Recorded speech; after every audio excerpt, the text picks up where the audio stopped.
First question তোমরা দেখতে পাচ্ছ, এটা বলেছে যে এখানে একটা সম্পর্ক দেওয়া আছে। সম্পর্কটা কেমন? a equals to beta T plus x.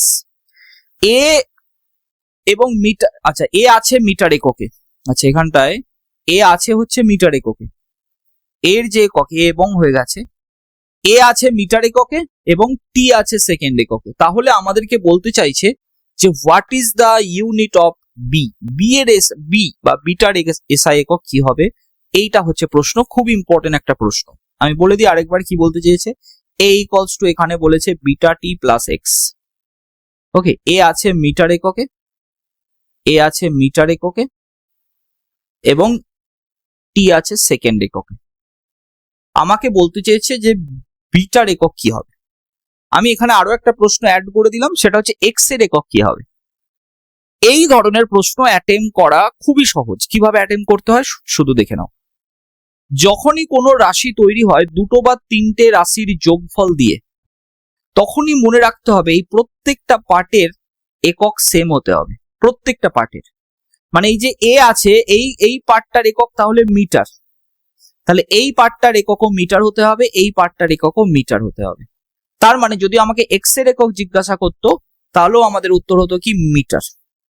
এবার এই বিটা টি, এই পুরোটার একক হতে হবে মিটার, মিটার।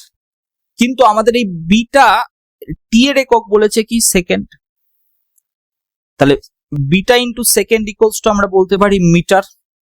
ওকে, তাহলে বিটা এককটা হয়ে যাচ্ছে কি metre per second, metre per second. আশা করি সবার গল্পটা ক্লিয়ার। এই গল্পটাকে ইউজ করে এই ধরনের অঙ্ক আমরা করতে পারি। Metre per second is the correct answer. ঠিক আছে,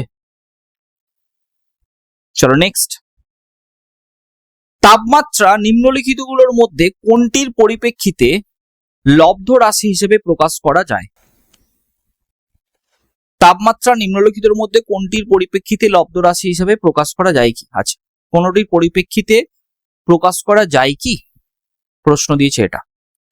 এখন তাপমাত্রাকে কি লব্ধ রাশি একক হিসেবে পড়া যায় কিনা সেটা বলার আগে আমাদের এটা বোঝা ভালো, এটা বুঝে নেওয়া দরকার, কারণ অনেকেই হয়তো এই জায়গাটা ক্লিয়ার নেই যে লব্ধ রাশি ব্যাপারটা কি। লব্ধ রাশি হলো এমন ধরনের রাশি যেটাকে ইংরেজিতে আমরা বলে থাকি derived quantity. Derived quantity, derived quantity, বাংলায় বলছি আমরা লব্ধ রাশি। আমি ক্লাসের মধ্যে সবসময় ইংরেজি বাংলা দুটোই একসাথে বলি, যাতে তোমরা যারা এমন কোনো পরীক্ষা দিচ্ছ যেটা ইংলিশেই রয়েছে সেখানে অ্যাটলিস্ট মার না খাও। ওকে, সেই জন্যই বলে থাকি। এই রাশিগুলো এমন রাশি যেগুলো আমাদের যে প্রাথমিক বা মৌলিক রাশিগুলো রয়েছে সেগুলোকে ইউজ করে তৈরি করা হয়, যেগুলো ফান্ডামেন্টাল রাশি রয়েছে তাদেরকে ইউজ করে তৈরি করা হয়। যেমন একটা সহজ উদাহরণ নিই, বেগ। বেগ তৈরি হয় কিভাবে? বেগ তৈরি হয় কতটা দূরত্ব গেছে, কতটা সময় গেছে, দূরত্ব বাই সময়। এখন দূরত্বের মাত্রা কি, দূরত্বের যে তোমার একক বলো বা দূরত্ব যে রাশিটা সেটা বেসিক্যালি দৈর্ঘ্য বোঝাচ্ছে। দূরত্ব তো দৈর্ঘ্য নাকি, তাহলে দৈর্ঘ্য ডিভাইডেড বাই সময়, এটা দিয়ে আমরা বেগ বলতে পারি। তাহলে দেখো বেসিক্যালি বেগ রাশিটা একটা লব্ধ রাশি এবং এটা তৈরি করার জন্য আমরা দুটো প্রাথমিক রাশির হেল্প নিয়েছি এবং একটাকে আরেকটা দিয়ে ভাগ করলে আমরা একটার পাচ্ছি। এই জন্য বেগকে বলা হচ্ছে লব্ধ রাশি। এখন তাপমাত্রাকে কি এরকম কোনো প্রাথমিক রাশি দিয়ে তৈরি করা সম্ভব? তার আগে এটা জেনে নেওয়া উচিত যে প্রাথমিক রাশিগুলো কি কি আছে। আমাদের টোটাল 7খানা প্রাথমিক রাশি আছে। একটা হচ্ছে দৈর্ঘ্য, লেংথ। আমি যদি পাশাপাশি এদের এসআই এককও বলতে থাকি তাহলে তোমাদের জিনিসটা মনেও থাকবে, মিটার। একটা হচ্ছে যে তোমার ভর, যেটা মাস, যেটা হচ্ছে যে তোমার কিলোগ্রাম। বোঝা গেল? কিলোগ্রাম এককে আমরা পরিমাপ করছি। ওকে, এবারে আসি যেটা হচ্ছে যে তোমার সময়, সময় টাইম, এটা আমরা মেজার করছি সেকেন্ড এককে, সেকেন্ড এসআই এককে। এই তিনটে হচ্ছে প্রাথমিক রাশি। এই তিনটে ছাড়াও আরো 4খানা প্রাথমিক রাশি আছে। টোটাল 7খানা প্রাথমিক রাশি আমাদের অবশ্যই মনে রাখতে হবে। বাকি 4টা কি? একটা হচ্ছে যে তোমাদের উষ্ণতা, বা তাপমাত্রা, উষ্ণতা বা তাপমাত্রা। ওকে, তাপমাত্রা এটা আমরা কোন এককে পরিমাপ করি? সাধারণত কেলভিন এককে পরিমাপ করি। এটা এসআইতে যদি বলে কেলভিন বলবে, আর নচেত আমরা degree centigrade, degree Fahrenheit, Rankine, okay, এছাড়া হ্যাঁ মোটামুটি এই এককগুলোতে আমরা পরিমাপ করতে পারি উষ্ণতা বা তাপমাত্রা। আরেকটা কি রয়েছে? আরেকটা রয়েছে পদার্থের পরিমাণ। পদার্থের পরিমাণ এটা বিশেষ করে আমরা কেমিস্ট্রিতে ইউজ করে থাকি পদার্থের পরিমাণ। এই জিনিসটা পদার্থের পরিমাপের একক হচ্ছে মোল, মোল এসআইতে। আরেকটা হচ্ছে যে লাইট ইন্টেন্সিটি বা আলোক তীব্রতা। আলোক তীব্রতা, এই আলোক তীব্রতার একক বহুবার পরীক্ষায় প্রশ্ন দিয়েছে ক্যান্ডেলা। ক্যান্ডেলা হচ্ছে আলোক তীব্রতার একক। এবং লাস্ট আমরা বলতে পারি সেটা হচ্ছে তড়িৎ প্রবাহ। তড়িৎ প্রবাহ, তড়িৎ প্রবাহ মাত্রা বলাটা ভালো, যেটাকে আমরা সহজ ভাষায় বলছি কারেন্ট। ইংরেজি টার্মটাই আমরা বেশিরভাগ ইউজ করে থাকি কারেন্ট। এটার একক হচ্ছে কি? অ্যাম্পিয়ার। অ্যাম্পিয়ার। আশা করি বোঝাতে পেরেছি। তো এই 7টা হচ্ছে আমাদের প্রাথমিক একক। এইগুলোকে ইউজ করে আমরা অন্যান্য আরো লাখ লাখ, ফিজিক্সে তো কয়েক হাজার, কেমিস্ট্রিতে তো কয়েক হাজার, বিভিন্ন জায়গায় বিভিন্ন একক রাশি আমরা তৈরি করতে পারি ইউজিং দিস ফান্ডামেন্টাল কোয়ান্টিটি বা ইউজিং দিস প্রাথমিক রাশি। এখানে একটা জিনিস তোমরা ক্লিয়ারলি বুঝতে পারছো, এখানে যে প্রশ্নটা দিয়েছে এখানে বলেছে তাপমাত্রাকে কোনগুলো দিয়ে প্রকাশ করা যেতে পারে। এখন তাপমাত্রা নিজেই একটা ভৌত রাশি, এই নিজেই একটা প্রাথমিক রাশি, তাকে তো লব্ধ বলা চলে না। তাই তাপমাত্রাকে আমরা লব্ধ রাশি হিসেবে প্রকাশ করতে পারবো না। তাই কোনটির পরিপ্রেক্ষিতেই নয়, এটা আমাদের উত্তর হয়ে যাবে। তাপমাত্রার এককের কথা আমি যা বললাম তোমাদের, তাপমাত্রার একক কেলভিন হতে পারে, degree centigrade, degree Fahrenheit, Rankin হতে পারে। তোমাদের এদের মাঝখানে যে সম্পর্ক, এটাও তোমাদের জানা দরকার। ওকে, এদের মাঝখানে সম্পর্কের জন্য আমরা একটা ফর্মুলা দিয়ে আমরা করতে পারি C/5 equals to F-32 divided by 9 equals to R/4 equals to K-273 divided by 5। এই যে ফর্মুলাটা রয়েছে, এই সিম্পল ফর্মুলাটা ইউজ করে আমি যে কোনো ডিগ্রি সেন্টিগ্রেডে থাকলে কেলভিনে, কেলভিনে থাকলে ডিগ্রি সেন্টিগ্রেডে, ফারেনহাইটে থাকলে কেলভিনে, ফারেনহাইটে থাকলে তোমার র্যানকিনে, যা হোক আমি কনভার্সন করতে পারি ইউজিং দিস ফর্মুলা। তো এই ফর্মুলাটা নিয়ে তোমরা বিভিন্ন জিনিস প্র্যাকটিস করার চেষ্টা করো, তোমরা কিন্তু প্র্যাকটিস করতে পারবে। হয়েছে? চলো নেক্সট।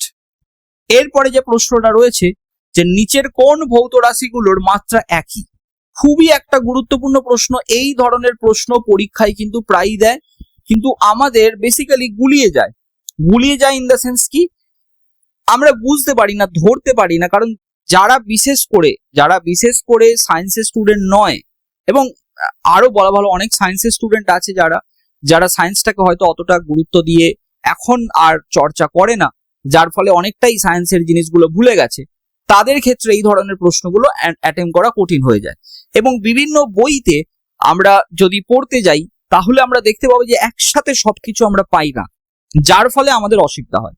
আজকের ক্লাসে তোমরা এই প্রশ্নটা অ্যাটেম্প করার সাথে সাথে আমি তোমাদের যে থিওরি পার্টটা শেয়ার করব, এই থিওরি পার্টটা তোমরা ভালো করে নোট ডাউন করে নেবে।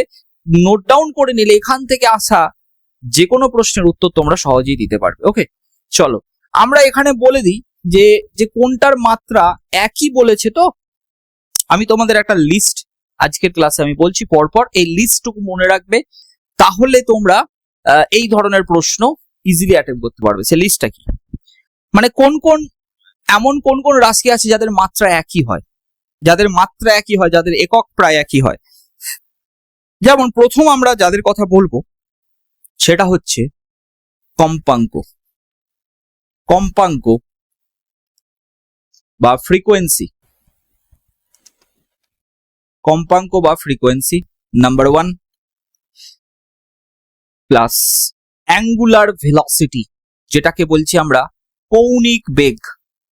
কৌণিক বেগ, angular velocity, angular velocity, angular velocity বা কৌণিক বেগ, প্লাস ভেলোসিটি গ্রেডিয়েন্ট, বা আমরা বলতে পারি যে বেগ, বেগের পরিবর্তন বলা যায়, আমি এটাকে ইংরেজিতেই লিখছি, ভেলোসিটি গ্রেডিয়েন্ট, এইটার যে একক হবে, এটার যে মাত্রা হবে। এবং রেডিও অ্যাক্টিভিটির ক্ষেত্রে আমরা একটা কনসেপ্ট পাবো যার নাম হচ্ছে decay constant. Decay constant radio অ্যাক্টিভিটির ক্ষেত্রে এদের, এই যে আমি চারটে লিখে যাই, চারটে তোমরা মুখস্থ করে নেবে, এই চারটের মাত্রা সেম এবং এদের মাত্রা হয় T⁻⁻1। ভেরি ইম্পর্টেন্ট, বহুবার পরীক্ষায় প্রশ্ন দিয়েছে। কৌণিক বেগের সাথে কার মাত্রা সমান, কম্পাঙ্কের সাথে কার মাত্রা সমান, কম্পাঙ্কের সাথে নিচের কোণটির মাত্রা সমান নয়, নিচের কোণ জোড়ার তোমার মাত্রীয় সমীকরণ 1। তাহলে এই ধরনের প্রশ্ন তোমরা অ্যাটেম্প করতে পারবে যখন তোমরা এখান থেকে এই জিনিসটা মাথায় রাখবে। এবার নেক্সট চলে আসি আমাদের, সেটা হচ্ছে যে ফোর্স বা বল। বল, ফোর্স, ফোর্সের সাথে আমাদের মনে রাখতে হবে থ্রাস্ট, বা আমরা বলতে পারি যে বলের ঘাত, থ্রাস্ট। প্লাস হচ্ছে যে আমাদের অনেক সময় দেবে ওয়েট, ওজন। ওয়েট, ওয়েট অ্যাকচুয়ালি একটা বল। বল যখনই তোমরা কোনো জিনিসে দেখতে পাচ্ছ, দেখে বুঝতে পারছি যে এটা একটা বল, যেমন ধরো চালাকি করে দিল ঘর্ষণ বল, যেমন দিল তোমার চৌম্বক বল। আমি এগুলো এখানে আর লিখছি না, কারণ এটা লিখলে তোমাদের গুলিয়ে যাবে। যেখানেই তোমরা বল দেখতে পাবে, বল কথাটা দেখতে পাবে বা বলের উল্লেখ পাবে বা দেখে পড়ে বুঝতে পারছো যে বল এটা, যেমন তোমার হতে পারে যে যেমন ধরো সাপোজ নিউক্লিয় বল, তাহলে তাদের ক্ষেত্রে মনে রাখতে হবে এদের সবার মাত্রা সেম হয় এবং এটার মাত্রা কি হয় ml², সরি mLT⁻², mLT⁻² হয়ে যাবে। ওকে, চলো নেক্সট আমরা কি জানবো? নেক্সট আমরা জানবো যে কার্য, বা যেটাকে আমরা বলছি ওয়ার্ক। কার্যের সাথে আমি একটু আগেই বলেছি যে শক্তি বা এনার্জির মাত্রা সেম, এটা কিন্তু খুব ইম্পর্টেন্ট। কার্য এবং শক্তির মাত্রা সেম, বহুবার পরীক্ষায় প্রশ্নটা দিয়েছে। তবে এদের সাথে আরো কিছু তোমাদের মনে রাখতে হবে, যেমন টর্ক, অবশ্যই মনে রাখতে হবে টর্ক। ওকে, আর কি মনে রাখতে হবে? মোমেন্ট অফ ইনার্সিয়া বা বলের ভ্রামক, moment of inertia.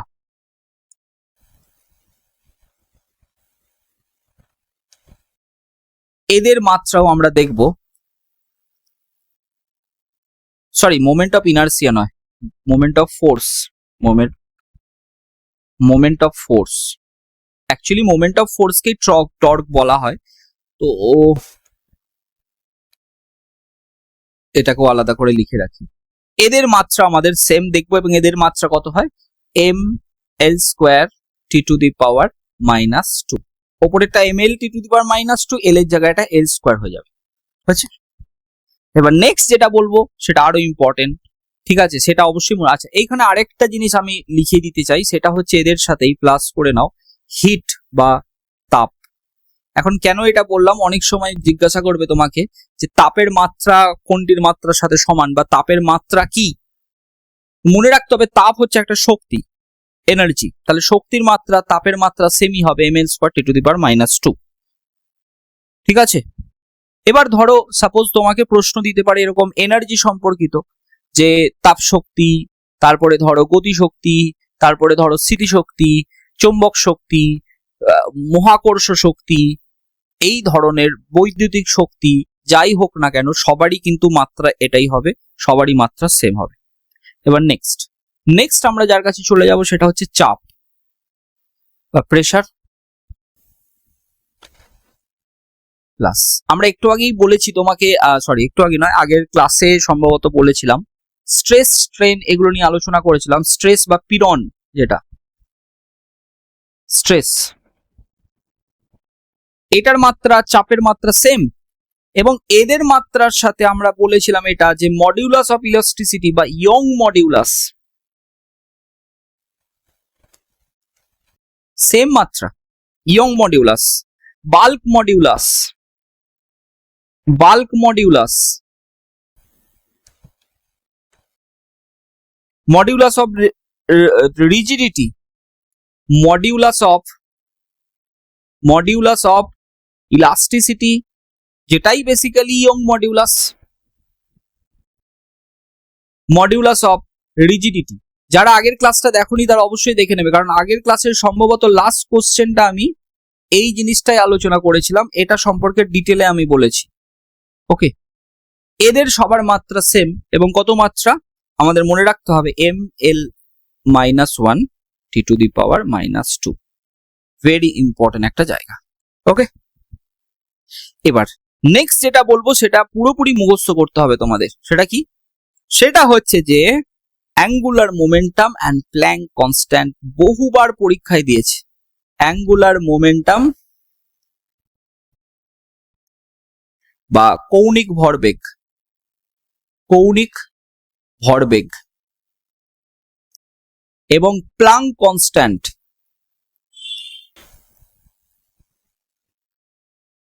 Planck constant,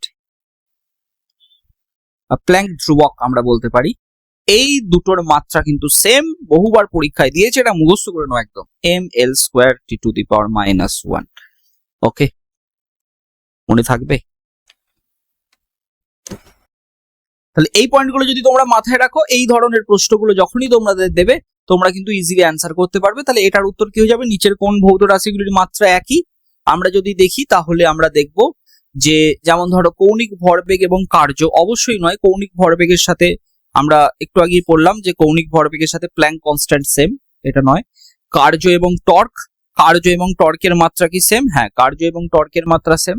স্থিতিশক্তি এবং রৈখিক ভরবেগের মাত্রা কি সেম? আচ্ছা হ্যাঁ, এইখানটায় আরেকটা জিনিস আমাদের বলে দেওয়া ভালো, সেটা হচ্ছে যে রৈখিক ভরবেগ এবং রৈখিক ভরবেগ, বা যেটা নর্মালি আমরা ভরবেগ বলতে গেলে জানি, রৈখিক ভরবেগ বা যেটা মোমেন্টাম, ওর ওপরেরটা হচ্ছে অ্যাঙ্গুলার মোমেন্টাম।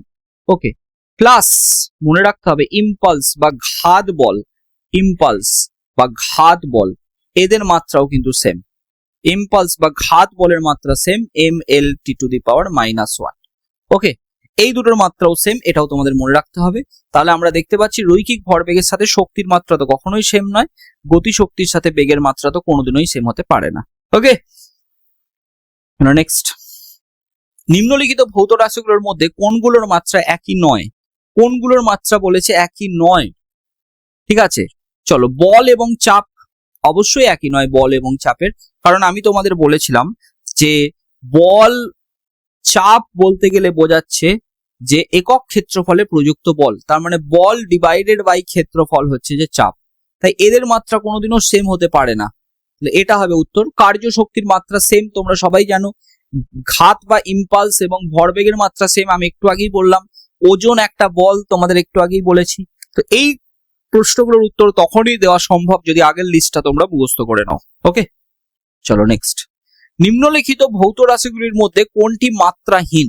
ভেরি ইম্পর্টেন্ট, এইটাও খুব কমন টাইপের প্রশ্ন। এখানেও তোমাদের জেনে রাখতে হবে যে মাত্রাহীন রাশিগুলো কোনটা।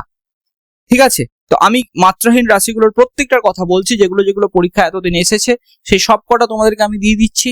সেইগুলো যদি তুমি লিস্টটা মাথায় রেখে দাও তাহলে ইজিলি তোমরা বলতে পারবে।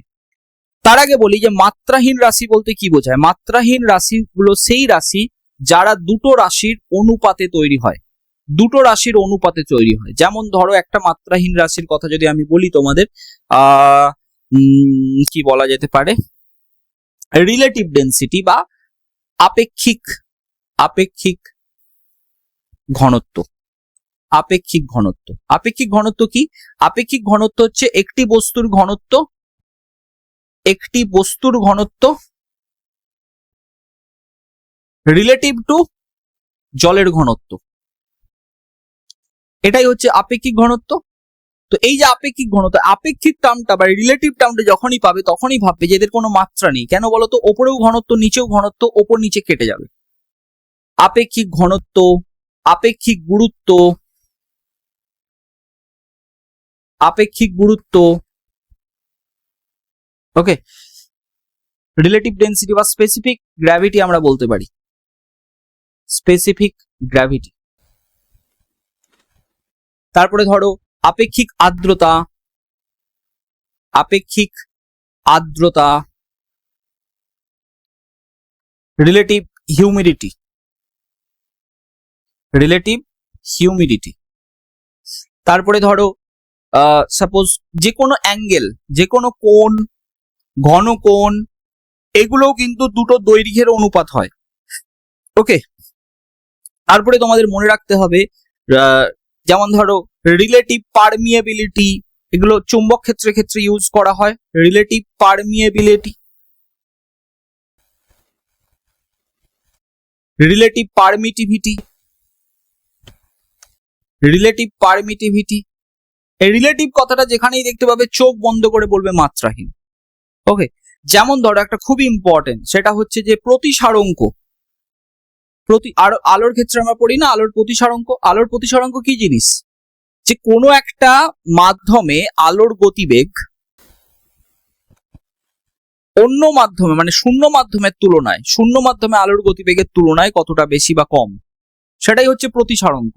প্রতিসারাঙ্ক হচ্ছে রিফ্রাক্টিভ ইন্ডেক্স ইংরেজিতে, রিফ্রাক্টিভ ইন্ডেক্স। এটাও কিন্তু মাত্রাহীন রাশি, ওকে। মোটামুটি এগুলো। হ্যাঁ, আরেকটা ইম্পর্টেন্ট রয়েছে, সেটা হচ্ছে আমরা একটু আগের ক্লাসে বলেছিলাম, লাস্টে মনে রাখবে, স্ট্রেন, যেটাকে আমরা বলে থাকি বিকৃতি।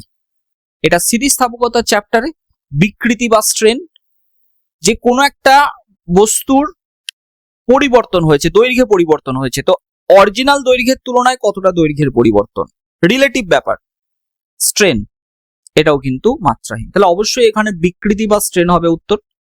সরি, বিকৃতি বা স্ট্রেন কোন, আপেক্ষিক গুরুত্বও তো আছে, কোনও তো আছে, সবকটাই আছে, তাহলে এখানে সবকটাই উত্তর হবে, সবকটা, সবকটা, ওকে। নেক্সট, যদি জলের ঘনত্ব সিজিএস পদ্ধতিতে 1 গ্রাম পার সেমি কিউব হয়, তাহলে এমকেএস পদ্ধতিতে এর মান কত? সিজিএস পদ্ধতিতে জলের ঘনত্ব 1 গ্রাম পার সেমি কিউব। ঘনত্ব মানে বোঝায় যে ভর ডিভাইডেড বাই আয়তন। তাহলে ভর আছে 1 গ্রাম আর আয়তন আছে 1 সেমি কিউব,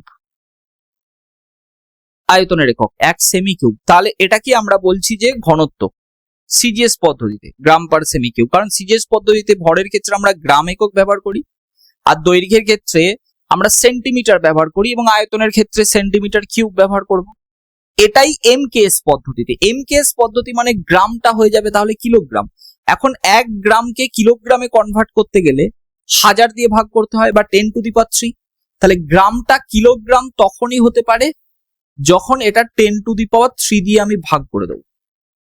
আর সেন্টিমিটারটা এমকেএস পদ্ধতিতে মিটার হয়ে যাবে। সেন্টিমিটারকে মিটারে কনভার্ট তখনই করা যায় যদি আমি 100 বা 10 স্কোয়ার দিয়ে ভাগ করে দিই। নিচে সেন্টিমিটারটা আছে, তাহলে ওপরে আমি 10 স্কোয়ার দিয়ে গুণ করে দিই, তাহলে ভাগ করা হয়ে যাবে।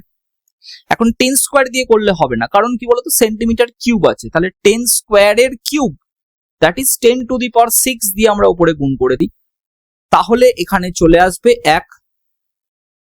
তোমার মিটার কিউব হয়ে যাবে। তাহলে আলটিমেটলি 10 কিউব আর 10⁻6 মিলে 10⁻3 হয়ে যাবে। তাহলে আমরা বলতে পারি 10⁻3 into 1 KG per 1 metre cube. এটা এমকেএস পদ্ধতিতে চলে এলো। সো 10 কিউব একটা যুক্ত হবে, KG per metre cube 10 cube. Option B is the correct answer. এই ধরনের প্রশ্ন আমাদের এইভাবেই উত্তর করতে হবে, ওকে। চলো আজকের মতো লাস্ট প্রশ্ন তোমাদের সামনে তোমরা দেখতে পাচ্ছ। এই প্রশ্নটার উত্তর আমরা করার চেষ্টা করি। ম্যাক্সওয়েল কিসের একক? ম্যাক্সওয়েল ভেরি ইম্পর্টেন্ট একটা একক। ম্যাক্সওয়েল কিসের একক হয়? চৌম্বক ফ্লাক্সের একক হয়। চৌম্বক ফ্লাক্সের একক হচ্ছে ম্যাক্সওয়েল। এবং মনে রাখতে হবে তোমাদের, আমি এখানে লিখছি চৌম্বক, আমি বলেই দিয়েছি যে যা যা ইনফরমেশন এখান থেকে তোমাদের জানা দরকার সবটা আমি তোমাদেরকে দেব, কিন্তু ধৈর্য ধরে তোমাদের ক্লাসটা দেখতে হবে, তবেই তোমাদের হবে, নচেত পারবে না, ওকে। সরি, প্রথম কথা হচ্ছে যে চৌম্বক ফ্লাক্স, চৌম্বক ফ্লাক্স যেটাকে আমরা বলছি ম্যাগনেটিক ফ্লাক্স, ম্যাগনেটিক ফ্লাক্স, এটার একক এসআই পদ্ধতি যদি বলে তাহলে বলবে ওয়েবার, এটা হচ্ছে এসআই পদ্ধতিতে। আর সিজিএস পদ্ধতিতে বললে বলবে ম্যাক্সওয়েল, এটা হচ্ছে সিজিএস পদ্ধতিতে। আশা করি সবাই বুঝতে পেরেছো। এই জিনিসটা তোমাদের মাথায় রাখতে হবে, ম্যাগনেটিক ফ্লাক্স এটার উন্নতি। আচ্ছা, আরেকটা আমি তোমাদের বলে দিই তার সাথে সাথে, ম্যাগনেটিক ফ্লাক্স ডেনসিটি, চৌম্বক ফ্লাক্স ঘনত্ব, ম্যাগনেটিক ফ্লাক্স ডেনসিটি, ডেনসিটি এটার একক যদি বলা হয়, মনে রাখতে হবে এটার একক যদি এসআই বলা হয় তাহলে হবে টেসলা।